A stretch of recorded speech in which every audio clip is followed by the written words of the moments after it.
বিশ্বনাথৰ বুঢ়ীগাং বাইপাছত ভয়ংকৰ পথ দুৰ্ঘটনা মালবাহী ট্ৰাকৰ খুন্দাত গুৰুতৰভাৱে আহত স্কুটি আৰোহী দুৰ্ঘটনা সংঘটিত কৰা ট্ৰাকৰ নম্বৰ AS01AC6385 স্থানীয় ৰাইজৰ তৎপৰতাত গুৰুতৰভাৱে আহত ব্যক্তিজনক চিকিৎসালয়লৈ প্ৰেৰণ কৰা হয় যদিও বৰ্তমান মৃত্যু হয় স্থানীয় ৰাইজৰ অভিযোগ আৰক্ষীৰ হেমাহিৰ বাবে এই দুৰ্ঘটনা সংঘটিত হয়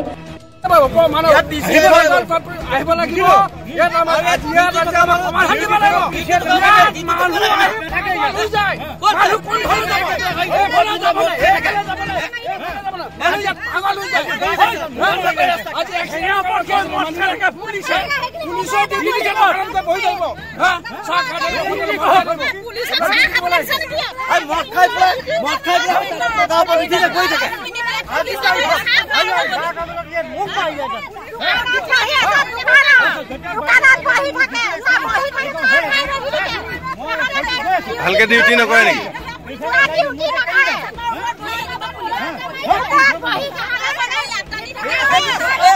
আজি দিনটোলৈকে প্ৰশাসনে বাচ্চা আছিলে আমি ইমান দিনৰ মানে কৈ আছো এটা কথা নুশুনিলে মানুহ কলে যাব ইয়াত এখন চাইনবোৰ্ড নাই এখন চিগনেল নাইকিয়া মানুহ আহি এখনে পাগল হৈ যায় এইফালে যাব নে এইফালে যাব কোনফালে যাব আমাক চিগনেল এটা দি দিয়া নাই এটা সুব্যৱস্থা কৰি দিয়া নাই ইয়াত আজি এটা মানুহ মৰি গ'ল নহয় ইয়াত তাত কোনে যাব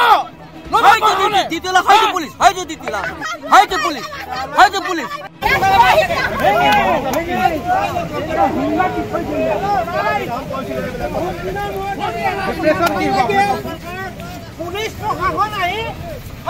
তাত বহি থাকে এক্সিডেন্টটো হ'ল কাৰণে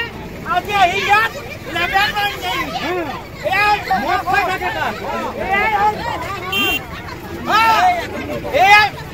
তেনেকে নহয় আপোনালোকৰ গাফিলতি আপোনালোকে আজি বালিপুখুৰী চেণ্টাৰ যাওক ট্ৰেফিক চিট হৈছে সি মোবাইল লৈ ঘূৰি ফুৰে চাইডে চাইডে দুটা টাইমত দিয়ে তেওঁলোকে মোবাইল লৈ চাইডে চাইডে ঘূৰি ফুৰে এক্সিডেণ্টটো হ'লে গোটেই প্ৰশাসনে মানুহ মাতিব এই হ'ল বৰ্তমানৰ প্ৰশাসন মানুহ এজন মৰি যোৱাৰ পিছত তেওঁলোকে গম পায় তাৰ আগতে তেওঁলোকে কোনো কথা গম নাপায় এইটো বাইপাছ আমি বহুত বাইপাছ দেখিছো অসমত এনেকুৱা বাইপাছ অসমত কোনো জেগাত নাই য'ত এক্সিডেণ্ট পৰ্ণ এৰিয়া সেই জেগাত আজি এইটো বাইপাছৰ অৱস্থা এই বাইপাছৰ নিয়ম এইটো বাইপাছৰ নিয়ম যদি এনেকুৱা যদি আছে আৰু ইতিমধ্যে উন্নত চিকিৎসাৰ বাবে যদিও তেজপুৰলৈ প্ৰেৰণ কৰা হৈছিল কিন্তু ৰাজপথতে তেখেতৰ মৃত্যু হৈছে আৰু মৃত ব্যক্তিজন হৈছে বালিপুখুৰীৰ কুলদীপ বৰা যেতিয়া এক্সিডেণ্ট হৈছিল তেতিয়া মই এক্সিডেণ্ট হোৱা পইণ্টত মই ৰখি আছিলোঁ এটা দুৰ্ভাগ্যৰ বিষয় অসম পুলিচৰ চাওক কেনেকৈ হেমাহি মানুহজন এক্সিডেণ্ট হৈ তাত পৰি আছে আমি এহঁতৰ পুলিচৰ গাড়ী আছিল সেইখন গাড়ীত এহঁতৰ নুঠায় এম্বুলেঞ্চলৈ ৰক্ষা কৰি আছিল মানুহৰ মৃত্যুৰ মুখত পকাই আছে মানুহজনক কিন্তু নুঠায় আমি যেতিয়া ল'ৰাকেইটা চিঞৰ বাখৰ কৰোঁতে আমাৰ পুলিচ ইনচাৰ্জ অহাৰ পিছতহে মানুহজনক তেতিয়া উঠাবলৈ সিহঁতে চেষ্টা কৰে তাৎক্ষণিক এম্বুলেঞ্চ অহাৰ পিছত আমি চবে ধৰাধৰিকৈ তেতিয়া মানুহজনক উঠাই দিছোঁ এই পইণ্টত যিজন পুলিচ আৰক্ষী এজন থাকে তেখেতে চাহ খাবলৈ গৈ তাত ভেঙু চালি কৰি মোবাইল টিপি থাকে তেখেতে কিন্তু তাৰ ইয়াত তেওঁৰ কৰ্তব্য তেওঁ পালন নকৰে আজি চাওক মানুহ এজনৰ এনেকুৱা পৰিস্থিতি হয় তেওঁ মৃত্যুৰ লগত ককাই আছে তাৰ ভিডিঅ' মোৰ লগত আছে 5 মিনিটৰ ভিতৰত তেখেত মৰি যোৱা তেনেকুৱা সম্ভাৱনা হৈ আছে আসলে পুলিচৰ হেমাহিৰ কাৰণে মৰিবলগীয়া হেমাহিৰ মেইনলি পুলিচৰ হেমাহি আমি ইয়াত থাকো আমি ইয়াত লোকেল ল'ৰা আমি অহা যোৱা কৰোঁ পুলিচে ইয়াত অলৰেডি যিজন এজন পুলিচ আৰক্ষীয়ে ইয়াত কৰ্তব্যত থাকে তেখেতে মোবাইল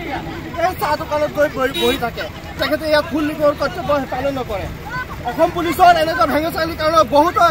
নিজৰ পৰিয়ালৰ আত্মীয় স্বজনক মানে হেৰুৱাবলগীয়া হৈছে অসম পুলিচৰ তেনেকুৱা ভেঙচালি আমাৰ ইয়াত নচলিব তেখেতসকলৰ ভেঙচালিৰ কাৰণে বহুতো পৰিয়াল হাৰা হৈছে এতিয়া খুলি দিছে বাইপাছটো যেতিয়া এক্সিডেণ্ট হোৱা নাছিলে যেতিয়ালৈকে পুলিচ প্ৰশাসনে তেতিয়াহে হাতে কামে লাগে যেতিয়ালৈকে মানুহ এটা নমৰে তেতিয়ালৈকে প্ৰশাসনে একো কাম নিদিয়ে মই নিজে আহি লৈ পেলাই 5 মিনিট ইয়াত ৰখিছো আধা ঘণ্টা আগত ৰাস্তাটো ক্ৰছ কৰিব কাৰণে কিন্তু যিজন ডিউটিত আছিলে পুলিচ তেখেত ৰাতিপুৱাৰ পৰা দোকানৰ মুখত নহয় হৈ সাতখনৰ ওপৰত বহি থাকে ইয়াত কি পুলিচে ইয়াত ডিউটি দিয়া নেকি এটা ডিউটি ক'ত থাকে ডিউটি থাকিব লাগে ক'ত মই নিজে 10 মিনিট আগত পুলিচ প্ৰশাসনে যেতিয়া মানুহ মৰিব তেতিয়া আজিকে এইটো ৰাস্তা খুলি দিছে তেতিয়াহ'লে আজি ইমান দিনে বন্ধ কৰি থোৱা ৰাস্তা কিয় খুলি দিছে এতিয়া কিয় ইমান পুলিচ প্ৰশাসন আহিছে এজন ডিউটি পুলিচে ডিউটি দিব পাৰে নেকি যেতিয়ালৈকে নমৰে তেতিয়া